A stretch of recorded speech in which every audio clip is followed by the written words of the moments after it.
ఎట్లా పనిచేస్తారో మీకు ఆలోచించమని కోరాను. 5,300 ఓట్లతో ఓడిపోయి దాని పక్కన సున్నా పెట్టి 53,000 మెజార్టీ నేను గెలిపించి శాసనసభకు పంపించండి నాడు కోరా. ఇంకో విషయం కూడా చెప్పా, మీరు నాకు ఎంత ఎక్కువ మెజారిటీ ఇస్తే అంత బలం వస్తుంది. గౌరవ ముఖ్యమంత్రి చంద్రబాబు నాయుడు గారితో నాకు అన్న సమానమైన భవనంతో కూడా పోరాడి నిధులు తీసుకొస్తా, నియోజకవర్గాన్ని అభివృద్ధి చేస్తానని ఆనాడు మీకు చెప్పా. ఆనాడు మీకు విషయం చెప్పా, ఇంటి పట్టాలు ఇవ్వడం. కొన్ని పట్టాలు సంవత్సరం లోపల ఇవ్వచ్చు, కొన్ని పట్టాలు రెండో విడతలో 1 సంవత్సరం తర్వాత పడుతున్నాయి. ఎండోమెంట్ రేలుగాలన్నీ కొంచెం సమయం పడుతుందో ఇంకెక్కువ సమయం పడుతుందో ఆనాడే చెప్పా. ఈ రోజు అనగాని సత్యప్రసాద్ గారు సహకారంతో సంవత్సరం కూడా ముందర కరెక్ట్గా 11 నెలల్లో ఈ రోజు 3,000 కుటుంబాలకి పట్టలు పెట్టి పసుపు కుంకాలతో కలుస్తుంది. అమ్మ గుండెపైన చేయబెట్టి ఒక్కసారి ఆలోచించమని కోరుతున్నాం. తెలుగుదేశం, జనసేన, భారతీయ జనతా పార్టీ నాయకులు అధికారులు కలిసి మీ దగ్గరకు వచ్చారు.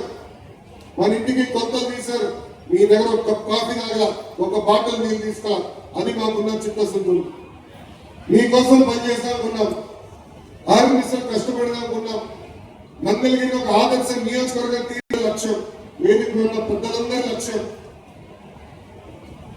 తల్లి మన ప్రభుత్వం, కూటమి ప్రభుత్వ అధికారంలోకి వచ్చిన తర్వాత 2వ కేబినెట్ మీటింగ్ లో 100 పడకల హాస్పిటల్, ప్రభుత్వ హాస్పిటల్ శాంక్షన్ చేయించాం. ఈ రోజు హాస్పిటల్ శంకుస్థాపన చేశా. 365 రోజుల హాస్పిటల్ కట్టి మీకు అంకితం చేస్తాం. పట్టాల కార్యక్రమం మీకు తెలిసిన విషయమే. ఇంకో పక్కన భూగర్భ డ్రైనేజ్, భూగర్భ నీరు, అదేవిధంగా భూగర్భ గ్యాస్, భూగర్భ పవర్ కూడా ఆ కార్యక్రమం కూడా శ్రీకారం చుడుతున్నాం. కరెక్ట్ గా జూన్ జూలై మాసానికి ఆ కార్యక్రమం కూడా మేము చేపట్టబోతున్నాం. ఆనాడు చెప్పా, పార్కులు ఉన్నాయి, చెరువులు అభివృద్ధి చేయాలని చెప్పా. మొదటి పార్క్ కూడా ప్రారంభించా. ఇక్కడి నుంచి స్పీడ్ అందుకుంటుంది.